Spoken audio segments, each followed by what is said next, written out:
Okay, everybody, picking up from where we were last time, we were talking about the Allied powers and the Central powers. With the exception, the war, everybody expected the war to last 1 week. However, neither side could gain an advantage, and soon a stalemate is going to ensue. This is often called the Great War because, of course, nobody realized we were ever going to have a World War II. And it is also called the War to End All Wars. All right, so I'm going to add this video into the classroom so that you can view it under this same tab. All right, so the Schlieffen Plan. Now, the Schlieffen Plan is going to be the German plan to win the war. And the idea was it was based on being extremely successful at attacking two fronts at the same time and winning quickly. Now, remember, they're called the Central Powers because they're in the middle. They are going to march through Belgium and heavily attack and overload France on the west first. Then they're going to force France to accept peace, and the Germans would just move to the east and attack Russia. So they really thought that Belgium and France would fall very quickly. They are going to believe that the Russians would be very slow to mobilize because, of course, they would assume that they were fighting over in France and they weren't coming their direction. So Great Britain is now going to be forced to enter the war since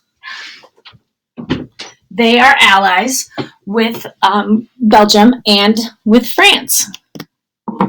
So this image here shows you what one of the trenches would have looked like, and that's a really important part of this warfare. So the first battle is the Battle of the Marne. And the Battle of the Marne is the culmination of the German advance into France. This is where kind of like everything stops, and this is where we really see some heavy fighting for the first time. Germany had advanced through Belgium and France relatively easily and assumed that the Schlieffen Plan was going to work flawlessly. So as you look at this map, you can see the 1, 2, 3, 4, 5, 6, 7. That shows you all the waves that they were going to use to invade France. And, you know, they're really moving quickly as they go in. And if you look there on the far left, the little dotted line that says the limit of German advance, that's as far as Germany actually ever gets into France. So these sides are going to meet east of Paris, France. This is for the Battle of the Marne. It's named after the river. And this is a major point in the war for France and Great Britain against Germany. Germany is going to be forced to retreat and left quick victory in France hopeless. So Germany's pretty bummed out that they had this really successful quick move, but then things petered out, so to speak, and they were not able to just swoop in and defeat them. So this is going to lead to 4 years of trench warfare stalemate, meaning that both sides are unable to win. So this is another great image of probably an early trench that was being built. So after the German defeat at the Marne, both the Allied and the Central Powers or armies fall into the stalemate, which is a state of war where neither side is winning. And a stalemate is going to drag on for 4 long years. So the stalemate encouraged the use of trench warfare. So we're going to dive into this for a little bit.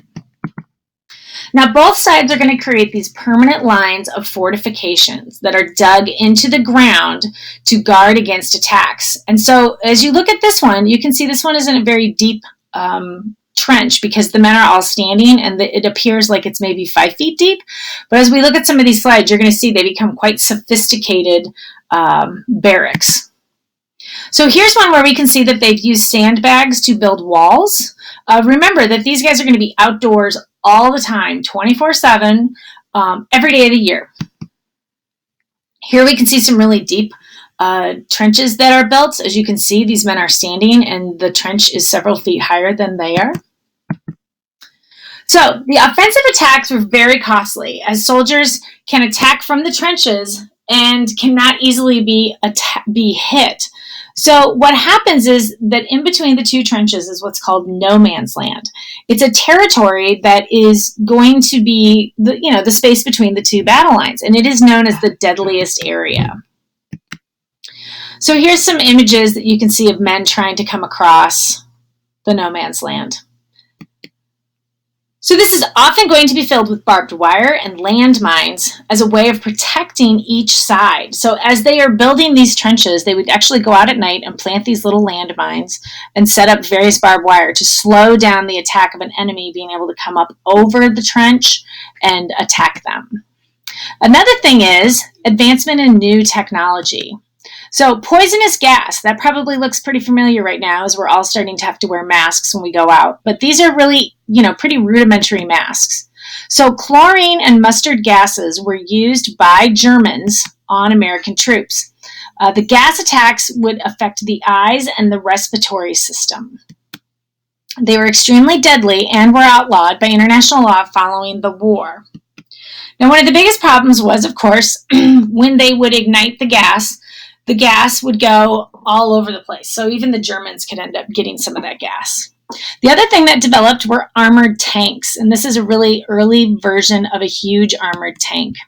So the British and the French were the first ones to use them. The problem was, of course, they broke down often. They weren't very big. They weren't very agile, so to speak. So they weren't very effective. By 1917, tanks, though, were considered much more reliable in the war. Now, airplanes are going to be used for the first time. There is no Air Force at this point, and the French and the Germans are really the ones who have the planes to fight. So planes were small compared to today's standards, and they typically mounted a machine gun on the front of the plane, and they would fly over and either drop bombs or they would shoot at one another. So maybe you've heard of the Red Baron. He fought during World War I for the Germans. Submarines were another new technology. Submarines could, of course, be under the water, could not be detected. Remember, this is before we have radar or sonar, and they, of course, could shoot torpedoes. France, Britain, Russia, and the U.S. all have submarine forces before the war, but the Germans really developed this, what's called the U-boat, which is the undersea boat in the early 1900s, and they will use them in wolf packs to attack. Now, as you can see here, this is a bombed out area of France. I'm sorry, not of France, of Russia. So on the Eastern Front, this is much different than trench warfare, but it is still going to be very, very deadly and violent. This side, the Eastern Front, is going to feature massive armies, sweeping movement, and innovation in tactics and technology. So, like the West, the conflict is going to drag on for years with neither side able to deliver a decisive blow. So as you can look there on this map, you can see the red and the blue battle sites. And you can see that, Germany is still surrounded on both sides with all these battles. So they began when Russia launched an offensive against Germany in August of 1914. This Schlieffen Plan was based on the assumption that Russia, who is a gigantic country, had very poor access to railroads and waterways and would take weeks or months to even get to their forces. So as you look at this map, you can see Moscow is way, way, way over here.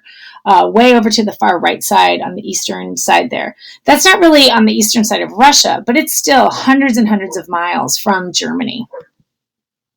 But actually the Russians were able to, within 2 weeks, have a double-pronged attack and hit both Germany and Austria-Hungary. So they were pretty surprised by that.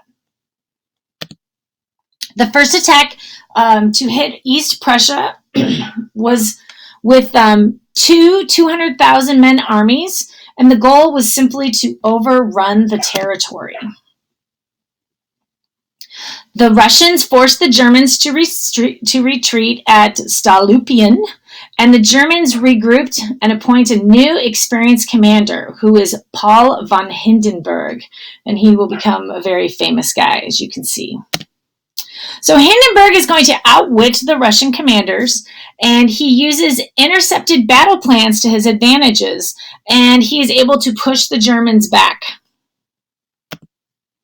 So the Russians are going to launch a massive counterattack in 1916, but it fails. As a result, there's very poor morale and inadequate equipment for the Russian soldiers. The economic cost of the war and its failure really weakened Tsar Nicholas II's democratic government, and it led to the Bolshevik Revolution led by Vladimir Lenin in 1917. Lenin established the Soviet Union and the communist state. As a result of this, we will see the assassination of the Tsar, as well as Russia withdrawing from World War I.